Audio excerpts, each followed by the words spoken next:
Welcome to bitcoin world media, जहां हम करेंगे क्रिप्टो की बात आपके साथ। नमस्कार तो आज एक बहुत ही दिलचस्प खबर आ रही है। जी। अमेरिका के पूर्व राष्ट्रपति डोनाल्ड ट्रंप के परिवार से जुड़ी एक कंपनी है जो अब पाकिस्तान में अपना काम शुरू कर रही है। हाँ, कंपनी का नाम है वर्ल्ड लिबर्टी फाइनेंशियल और खबर ये है कि इन्होंने पाकिस्तान सरकार के साथ एक समझौता किया है। समझौता?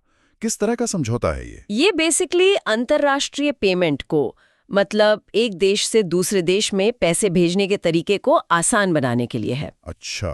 और इसके लिए वो अपनी एक डिजिटल करेंसी का इस्तेमाल करने वाले हैं। डिजिटल करेंसी मतलब कोई नया कॉइन? हाँ, इसका नाम है USD1। USD1?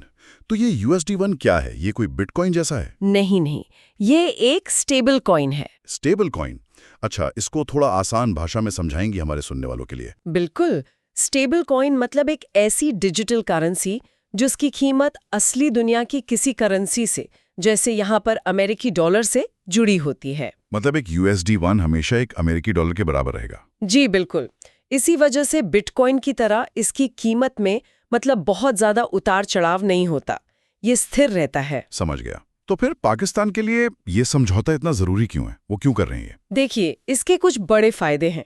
सबसे पहला तो ये कि इससे पाकिस्तान को कैश पर अपनी निर्भरता कम करने में मदद मिलेगी। एक तरह से डिजिटल इकोनॉमी की तरफ एक और कदम है ना? सही बात है। और दूसरा, विदेश से जो पैसा आता है, जिसे हम रेमिटेंस कहते हैं, रेमिटेंस, उसका लेन देन बहुत आसान और तेज हो जाएगा। तो ये पाकिस्तान के अपने फाइनेंशियल सिस्टम को मॉडर्न बनाने की कोशिशों का ही एक हिस्सा है। आप ऐसा कह सकते हैं। और सबसे जरूरी बात यह है कि कंपनी ये सब कुछ पाकिस्तान के सेंट्रल बैंक की देखरेख में करेगी। अच्छा, तो मतलब सब कुछ नियमों के दायरे में रहेगा। ये अच्छी बात है। जी। तो अब आते हैं हमारे सवाल जवाब के सेक्शन पे। सवाल, तो ये स्टेबल कॉइन असल में काम कैसे करता है और क्या ये सुरक्षित है? मतलब लोग इस पर भरोसा कैसे करें? देखिए, इसका तरीका बहुत सीधा है। स्टेबल कॉइन बनाने वाली कंपनी वो अपने पास उतने ही असली डॉलर रिजर्व में रखती है जितने के वो डिजिटल कॉइन जारी करती है। मतलब अगर उन्होंने 100 डिजिटल कॉइन जारी किए तो उनके बैंक में 100 असली डॉलर रखे होंगे। बिल्कुल, 1-to-1 बैकिंग। इसी से उसकी कीमत स्थिर रहती है। और सुरक्षा, उसकी क्या गारंटी है? जहां तक सुरक्षा की बात है, क्योंकि ये प्रोजेक्ट पाकिस्तान के सेंट्रल बैंक जैसे एक सरकारी संस्थान की देखरेख में काम करेगा, तो इसे एक रेगुलेटेड, मतलब एक नियंत्रित माहौल मिलेगा। तो इससे लेन देन सुरक्षित हो जाता है? हाँ, लेन देन ज्यादा सुरक्षित हो जाता है। ये तो बहुत ही दिलचस्प है।